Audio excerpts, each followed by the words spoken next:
prerequisite. What do I need on my machine to do so? We need a web server, which is XAMPP or WAMP or LAMP, whichever you install. Are you all comfortable in installing it? Yeah.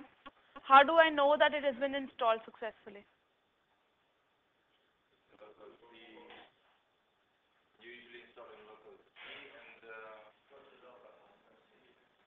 So it's installed usually on C drive, but when you install it, it will tell you, it will ask you where to install. So it can either go in C program files or it goes on C drive itself. If you are in a Mac, then obviously you just drag in applications and it just sits there. So the path could be slightly different for a Mac machine. Once you've installed it, you have to make sure that the service is running, right? So how do you check the service is running? Or if it's not running, are you comfortable bringing it up? First two buttons, it will say stop. It will say start. Press the start. But what is that screen which tells you the start and stop? The exam control panel. And where is it situated? It's in C exam control. So you go there, you start the service. You don't actually have to start the service when you're installing the service. I think this is what has changed recently. You know, when the new installer, the exam installer, does not have the default setting to start it automatically when your computer starts. I mean, it's not, otherwise it used to get installed on your machine, that will automatically start when your machine starts. You can change that setting. If you go to msconfig, you can actually change, you know, if you go to your control panel, machine's control panel, and you go to services, you can change that settings that exam will automatically start when you start your machine. That can be changed. It starts automatically on this. It doesn't start automatically on my home computer. Yeah, that's what I'm saying. For the laptop, the setting is different. For the desktop, the default setting has been done separately. But you can change, you can overrule those settings. So you go and type localhost in your browser. If nothing comes up, that means that service is not running. You go and pick up the control panel, you start the service, you go back to localhost, you see that orange and yellow screen. Is that right? So everybody is comfortable at that point, right? Now what's the next step for your dynamic website? You need to set a database. You will have to create a database in phpMyAdmin. So you access your databases through phpMyAdmin. You can install, you can create, you can import, whatever you do, isn't it? You can create a database. You might import it from somewhere else. You can create them in Excel, but you need a database in your phpMyAdmin. What about my website? What about my website? Where do I create my website?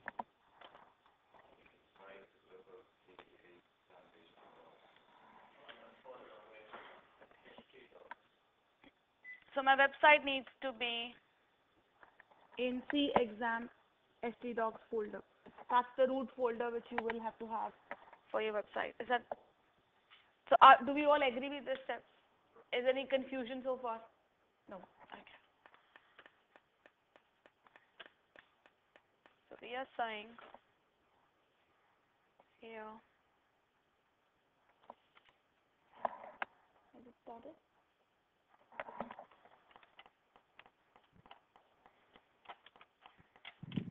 So we are making our website in C exam and htdocs. Is that right? That's going to be the root folder of your website. So whatever folder you create here,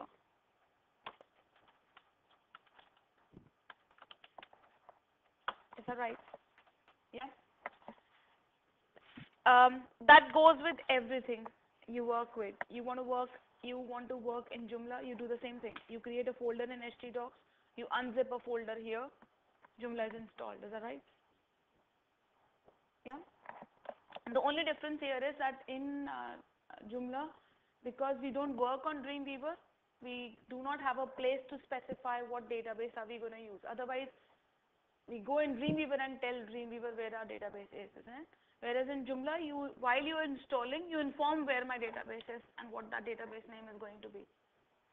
Isn't it? The installation screen which you see is just to capture what is the name of your site, what is the description of your website, and what's your database. That's the first two screens, and the last screen is just confirmation, isn't it? So all it needs is where the database is, and the only difference is that Joomla has a pre-made database, whereas in a dynamic website, you are in a complete control of the database you're going to create. Is that right? Yeah. Now, once I've done this, I have installed exam, started the service. You've created your folder here. What is the next step which I have to do? What's the next step? In Dreamweaver, you define your site, and the definition is slightly different from a static website. And what is that?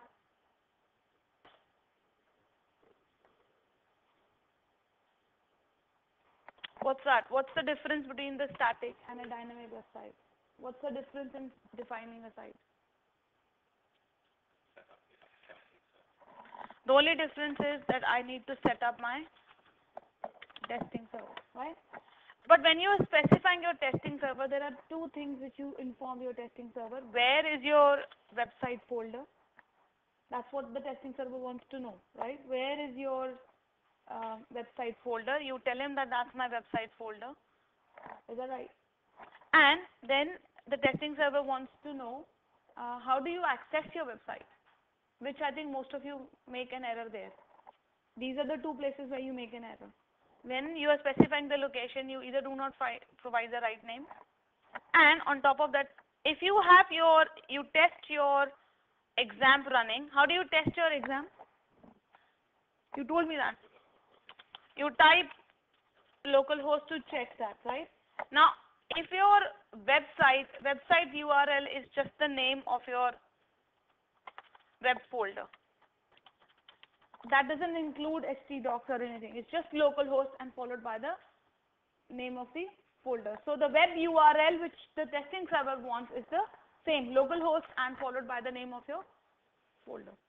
That's how you access your website. Yeah. So in your testing server, these are the two things you're providing. What is your website folder, which is the same as C, exam, htdocs, whatever the name of the folder is, and the URL is good morning. So your testing server. So once you have your testing, so is there any confusion so far? No. Oh. Yeah. Now what's the big major step after this? And you only do it once. Create a connection.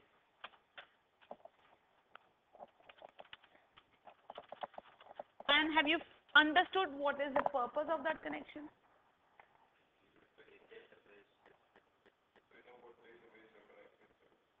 But your every page you will be talking to database will be using this connection.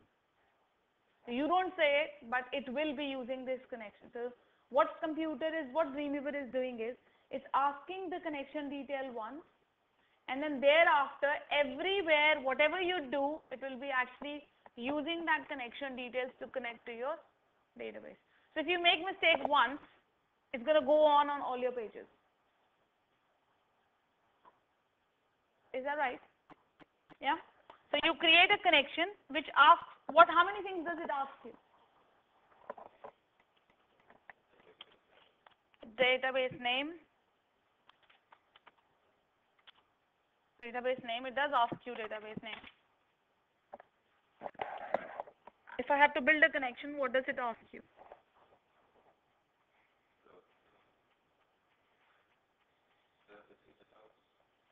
The server details, which include, so if I go manage type and I say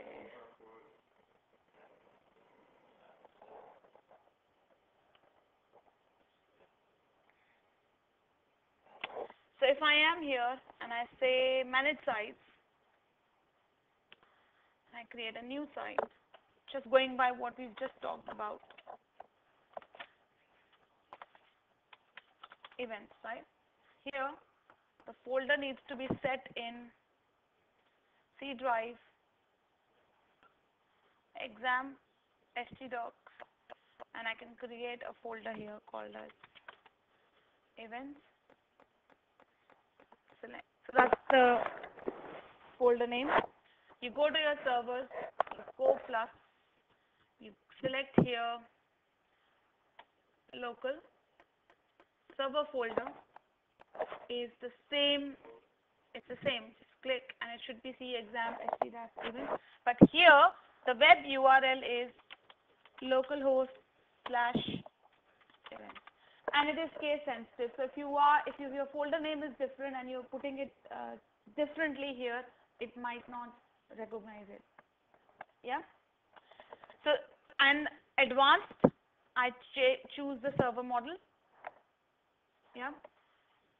And I click on save, come back, remove this, and come back and click.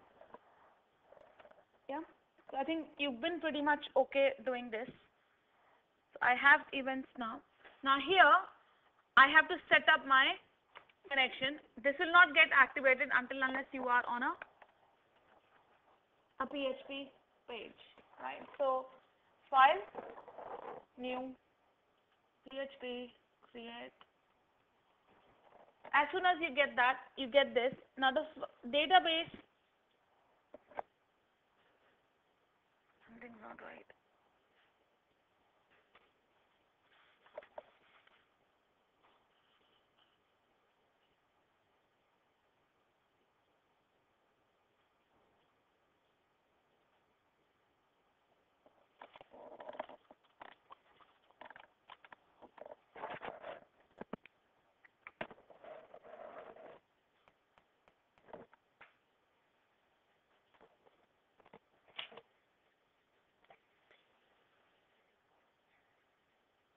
Save as. I have not specified where this page is. It won't. That's your file. And now MySQL connection. Asks you 4 things here. What's the connection name or connection name? Can be anything? Sure. The connection name can be anything, but that is what it remembers every time when you're doing any activity. That is the connection name which will come up, right? So connection name can be anything. And what happens is, I'll show you right now. Do I have any folder here at the moment? Do I have any folder here? Nothing. Now as soon as I set the connection, your MySQL server is localhost. Is that right? Your username for local is root, right? But this might be different when you upload your on a real server. Then I should know where to go and change this. Is that? Yeah.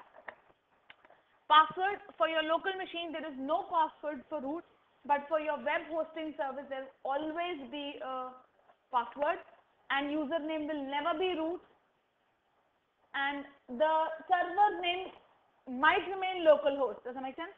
Because your website is on the same server as their database server could be. So that could remain as localhost until unless they tell you something else, right? Password nothing. Select. Now this will ask me what database do I want, and I just have to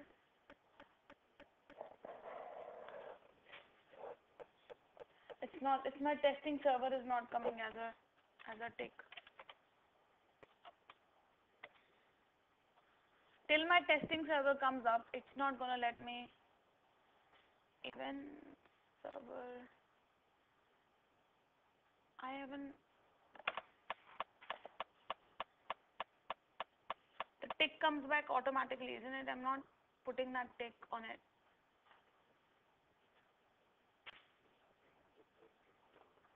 something's wrong with the testing server, but according to me, there's nothing wrong. C exam htdoc.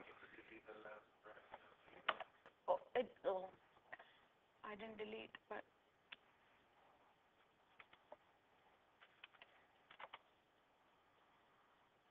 local.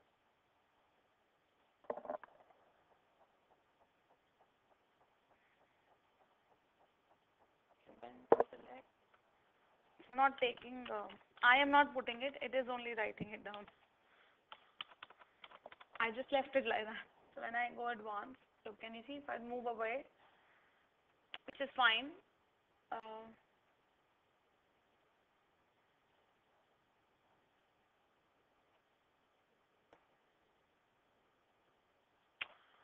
I know the error. My server is not running.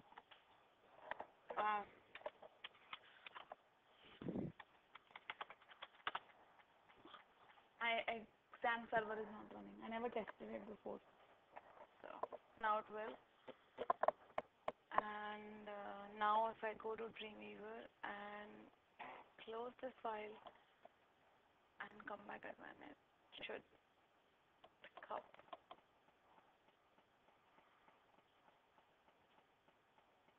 Yeah. If the server is not running, the testing server doesn't come up fine as well. The service has to be running for it to test it. That's why. Now here plus MySQL connection, and this connection will also not will not work unless your testing server is working, right? So they're all interlinked. So I can give this name whatever I like. Localhost root, no password, select. I can go and pick up the database. Let's say events. When you click on OK, that's just to let you know that there's no password. You're aware of. It's like a security measure. Okay. As soon as I do that, this folder comes up called as connections. And now, what was my connection name? So there would be a PHP file with my name now. So whatever name you've given to connection, that is a file which it makes, where it stores all that you wrote inside it. You know, like the four pieces of information, the database name, the server name, the password, and the database itself goes in that. So in this, if I open this file, there are 4 variables declared here. Host name, these are just variables, right?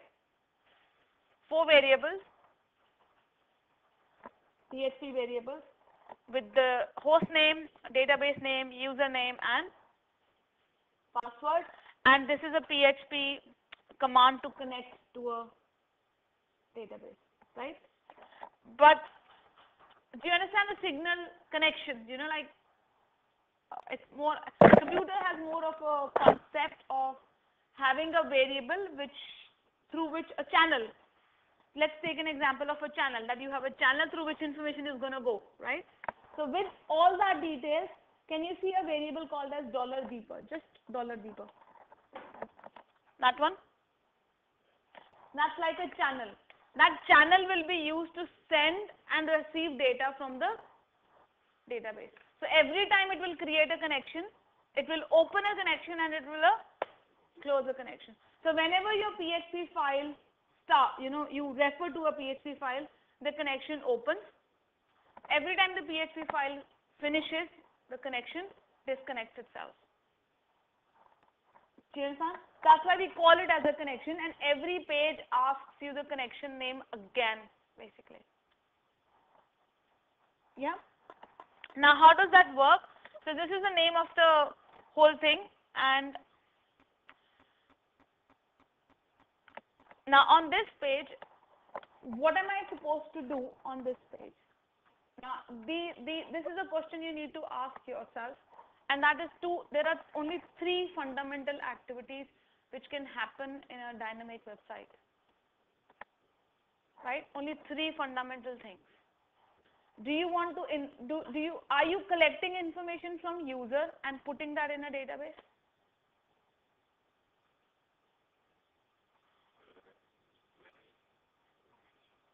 what are you doing? Are you collecting information from the user, which is the person who visits the website, and putting that into the website, or you want something from the database and put it on your page? What is that you want? Right? On a specific page. I'm just talking on a specific page. Depends on the case. But what I'm saying is, that is what you need to know. That's the fundamental question you need to ask yourself. You know, when you say, I don't know what I'm making on this page or what I am doing on this page, so that's the question you need to ask yourself. What is that you want to do? So if I say on this page, now I am going to go back to the table which we discussed the other day. What were the tables we had?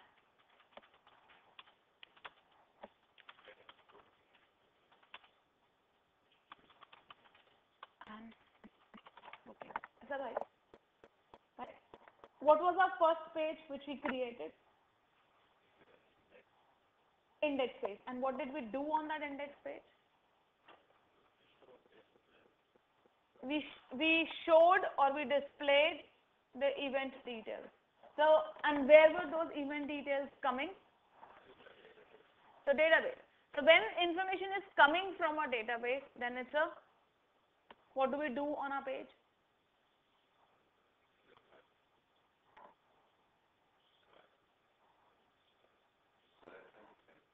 Select everything, but what do we do for that? We create a record set. So when I said you need to ask this question to yourself, what you're doing on that page is, are you seeing information from the database or are you sending information to a database? Do you understand the difference? Mike? Herbert? You okay? So whether we are displaying information from the database onto the HTML page, if we are going to do that, it is going to be always a record set. That means on that page, you're going to be making a record set. Is that okay? If you are going to insert or if you're going to pick information from the user, he's going to give you the information and you're going to put it into the database, then that means on that page, you're going to have some kind of a form. Because you can only capture information from the user in the form of a form. People can't write onto the HTML page. People can only write on a web page if it's a form. You might not look or you might not see it as a form, but if there is a text field or a text area, it's a form. Right? And that form will always have a submit button. Now, whether that submit button is called go, confirm, book, whatever it is called, there will always be a button. And what is that indication of that form? What does that form do? That sends information to the server. It picks up whatever you have on your form and sends it to the server. Right? So if you are going to insert any information into the database, you're always going to do an insert record. And if you're going to fetch information from the database and put it on your page, it's always going to be a record set. Is that okay? Hello? Yep. They're very. You can take all of them if you want.